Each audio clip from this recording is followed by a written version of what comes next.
Hi guys, welcome back to the channel. It's been a little while. Been busy doing other bits, other projects, and general family life, so I haven't had quite as much time as I was hoping to crack on. Having said that, I have been busy. I have been doing stuff, just not necessarily filming it. The big news is the Supercharged kit is here. So I've got pulley, trigger wheel and everything like that, and obviously the charger itself, inlet manifold and stuff like that. A lot of that's got to be modified, and it's only, I really quickly mocked it up yesterday with the old 998 head, just so I could check it fits to start with, but also check how much room I've got for, charge coolerness, and pretty pleased, to be honest. I think I got quite a good amount of room there, so one of the next things to do is going to be chop up that fabricated inlet manifold and make plenum for the charge cooler to fit in, which I think is all going to work nice. And then it's making a adapter plate for this. I think I'll probably get rid of this alley plate and make a steel fabricated one with a pipe that comes down here, and then a flange for the carb, so the carb can sit down here.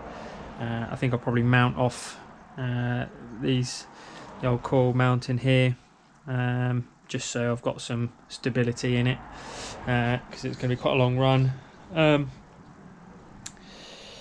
So yeah, and I've fabricated the radiator mount, so that goes on there like that, and then this mounts on the inside of here like so, and then the rad sits on there.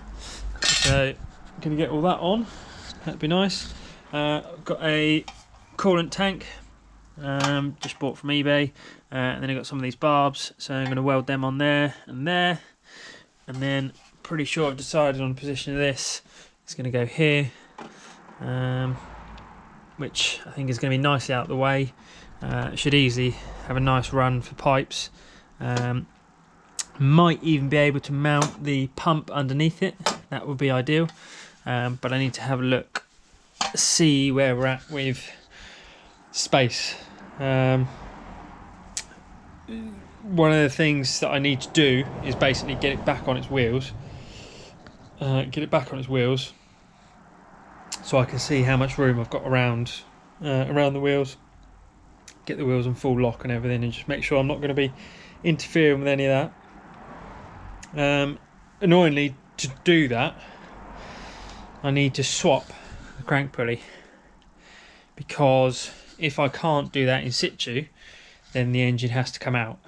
As soon as I know the engine doesn't have to come out to swap that, then I can do up all the ball joints, get all the front suspension just finished, and then it can go back on the ground.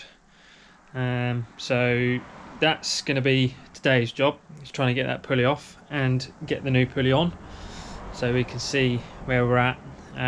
It also gives me opportunity to check belt alignments and just check where my alternator is going to sit, if I've got to space it back forwards. And because I've got the issue with the water pump pulley, I've got another water pump pulley, but again I need to check the alignment is all correct before the radiator and everything goes back on. The 1275 cylinder head is basically done. I've opened up all the chambers. They're not the prettiest, but there's already over 8 hours worth of work in that just to get it to that stage. You could easily spend another 8 hours on that, polishing it and getting it really spunky, when actually there's probably not a lot of gains to that. You've got to remember, it's already much bigger valves and much bigger ports than there was originally. So you've got to call it quits somewhere. So that's, each chamber's been opened up to nominal 28 cc. I'll face the valves, take a 20th hour off the valves to give me more piston, valve to block and to help lower the compression a bit. And it's been skimmed, so all I've got to do now is deburr it. I'm going to put some dummy valves in it and plasticine the piston and the block. Just make sure I've got enough with it in its final guise, you know, with head gasket and everything, so I can be confident I know exactly how much I've got, and then go from there really, and then get it fitted. I've got to remember to just chamfer the edge of the water pump before I fit it, because that will be a nuisance otherwise. But yeah, trying to think what else I've done since then. Played around a little bit with the fan controller. Can't remember if I've shown this or not, but the fan controller is now mounted down here, so really nice, really easy to see. That's all wired in.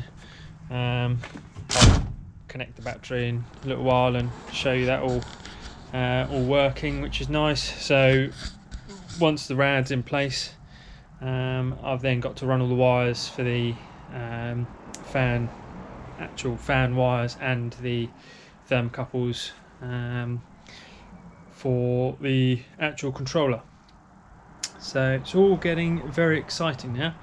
I've got this evening and most of tomorrow to literally just crack on with it. So I'm by no means going to get it finished, still a long way off, but hopefully I should be able to make a fair old dent in it, and at least give me a good idea of what I've got left to order, so I can get that underway. I know I've got at least one more mini spares order to do, just little bits, fuel pump and things like that. So I'm blanking off the mechanical one, and going for a facet fast road run in the back. It's potentially unnecessary. I think the mechanical pump would keep up without any problems. My main reason for doing it is because at some point I want to run this on E85. So to do that, obviously the whole fuel system has to be ethanol proof. The lines and everything are ethanol proof. The tank doesn't matter because it won't have E85 sat in it, so I don't need to worry about that. But the one thing that isn't ethanol proof, or is unlikely to be ethanol proof, is the mechanical fuel pump. The rubbers and stuff in that aren't likely to be ethanol proof, and if they fail, they will put fuel in the oil. So the first you'll know about it is your sump filling up with fuel, which is obviously far less than ideal, considering ethanol is an alcohol that will clean oil off, so it will really do some quite serious damage. So yeah, gonna blank that off. Still got some things to do with breathers and work out where I'm going to put some temperature senders and stuff like that, because I want an oil temp sender. I think I've worked out I can drill and tap that, put a sender in there, because I don't really want to do any more T's off the oil pressure stuff. I was hoping to get a new alternator for it.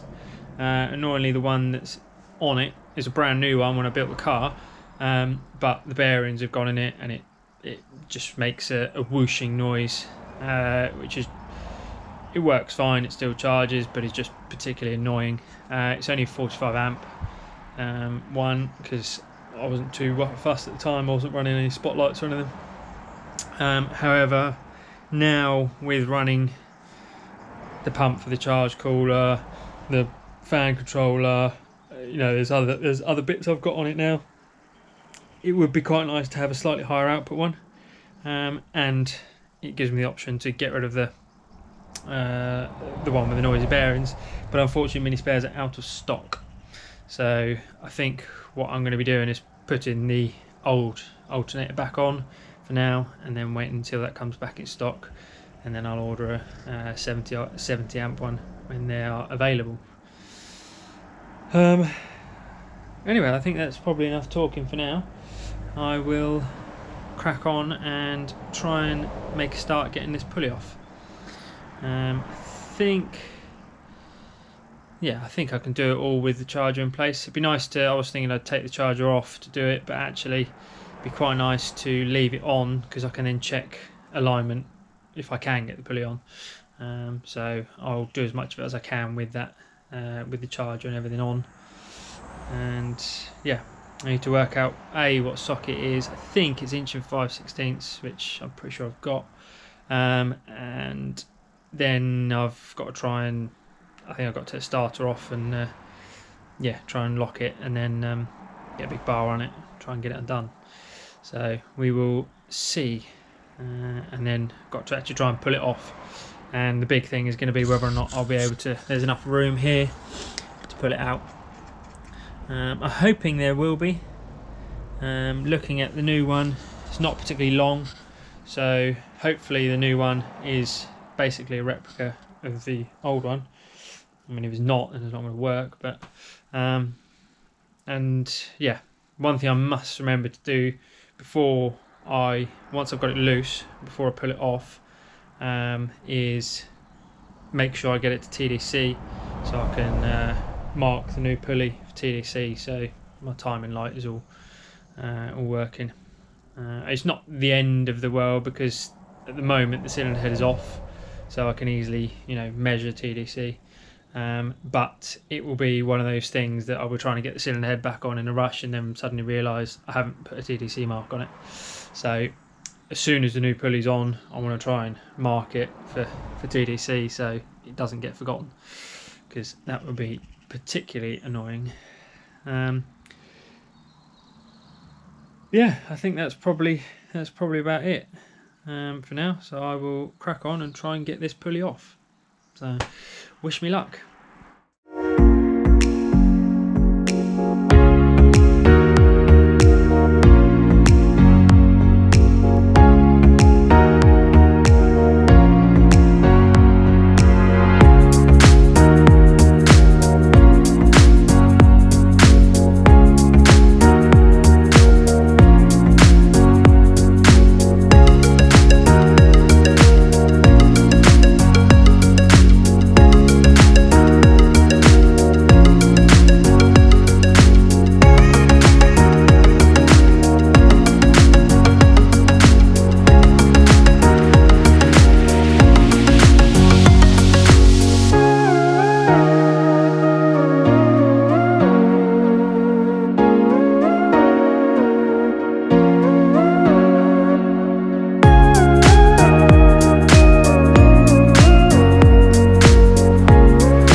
So that was a mixed success. The lower long engine mount bolt snapped, which is a royal pain in the backside. So what I've had to do is completely remove the whole mount, which again was a pain because there's not enough room to get the bottom bolt out. It hits the subframe, so that was also a pain. But I managed to get it out. I'm going to try and repair it. If not, I've got a spare bottom mount on this engine, so I can swap it across. Managed to get the old pulley off. That actually came off quite easily. Lowered the engine to lower than normal, and managed to get extension on it. It is 1.5/16". So got that off fairly easily, no puller needed, it just slipped straight off, really nice. Test fitted the new one, goes on really nicely. The only problem is it hits the trigger wheel part at the back, hits the what I can assume is the trigger mount for what I can only gather is later cars. So it's this bit here, this here, so it hits on there. So I need to have a look, see if there's a way I can bend this out of the way or remove it completely. I'm pretty sure it's, yeah, it's welded to the front cover, so I don't think I'm going to be removing it. So I think I'm going to have to be a bit horrible to it, bend it out of the way. Yeah, it's annoying because it goes on most of the way, it's the last little bit and then it stops it turning. I could take off the trigger wheel, but really I want it there. I've got the brackets and stuff for a pickup, which I'm going to put on as well. I'm not using it at the moment, but it's one of those things while I'm at this stage, I don't want to have to take it all off again when I do eventually decide I want to run it on ECU. So I'm definitely going to keep it, and I'm just going to have to be a bit horrible to that pickup mount, unfortunately. And then I've got to try and get it all back together, which is not going to be fun. I think I may end up shortening the bottom mount bolt so I can get it back in. Annoyingly, on this engine here, which I believe is a slightly later engine, it's actually got studs, which would have made life 10 times easier. One of the few times when actually studs does make things easier to get it off. So I don't know, I might go to the effort of whipping the studs out of that and putting them in that, but I think actually probably what I'm just going to do is use the bolts, just shorten one of the bolts slightly. It goes in loads, there's loads of engagement in the thread, so it can lose a couple of threads without problem. And I'm going to have a look at see if I can remove the seized bolt before I go swapping it over immediately, but it looks like it's seized in the aluminium housing, it's not seized at the nut at the back because the nut turns freely. So annoyingly, it's a welded on nut, so I can't just rotate it, take the thing off and then clout it through. I think I'm going to have to try and either clout it from the back or just try and drill the whole thing out, which is never going to end well. So yeah, I'll see. I think I'll leave it there for now. I'll do a quick update once I've hopefully got all that on, and what I've ended up doing with this pickup that's in the way. Yeah, and I'll get back to you. Well, the pulley is on. I just sort of had to butcher it out of the way, really. There's no nice way of doing it. Can't take it off completely because it's spot welded to the timing cover. If I'm too horrible to it, I'm worried it's going to split the timing cover and, you know, end up with a leak, and then, you know, it's engine out. So hopefully I've managed to do it in a way that it's miles away from the pulley now, which is nice. Hopefully I managed to do it in a way where I haven't damaged the front cover. The pulley's all on. The what do you call it? Trigger wheel gets fairly close to the front cover, but not too close that I'm particularly worried about it. Managed to gun it up really nice and tight, so overall pretty happy with that, and managed to just mock the belt up on just to see that you know, it all looks fairly sensible, which it does. So overall with that, I'm pretty happy. So the next thing to do is going to be to get the engine back in its final position, which may be easier said than done with that pulley on. I'm just going to have to figure that bit out. And then I can start playing around with how far I can move the charger without running into problems there. I mean, the engine's quite a bit further back than it should be at the moment and quite a bit lower. So yeah, I'm just going to have to play around and see with the belt run how far back, up and back I think I can get the charger before I start running into problems. One thing I did think as well that I can do, and it's quite nice as well, so this, for some reason he's disabled the automatic tensioner part of this, so it's not sprung loaded anymore. It's just done off this bolt, which for now, for this, I think is absolutely fine, and it helps me massively with being able to tension the belt nice and easily. But it does mean I can get the tensioner quite a bit further round, which means that if I move this up and actually kick it slightly that way, I was a bit worried the tensioner was going to run out of slack and not be able to do it. But actually that helps me in two ways. It gives me quite a bit more room up here, obviously, but also means the belt run is already over 180, but it just gives it an even bit further round if I can do that. So yeah, I'm just gonna have to play around and start messing around with how I can move it, and then once it is moved I've then got to figure out all this side. So, but we'll do one step at a time. I think when it's actually on, what I might do is I might swap this tensioner for one of the ones from the other chargers that is still sprung loaded, just for a bit of peace of mind. I mean, worst case it slips and you lose some boost, but still in my head I think I prefer a sprung loaded one, but we'll see what happens. So that's about it for this episode. Thank you for sticking with it. It's probably another long one again because I haven't done one in a while, so it's a bit catching up as well. Hopefully you guys are starting to get as excited as I am about this. I think it's going to be wicked fun bit of kit.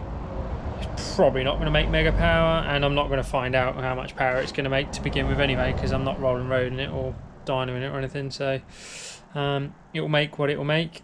Hopefully it will make some nice whiny noises, and yeah, we'll go from there and see what happens. So yeah, thanks for sticking around, thanks for watching. Don't forget to like and comment if you've got any suggestions or anything you want to know about the build. Just drop us a comment below, and yeah, please subscribe. Thank you very much.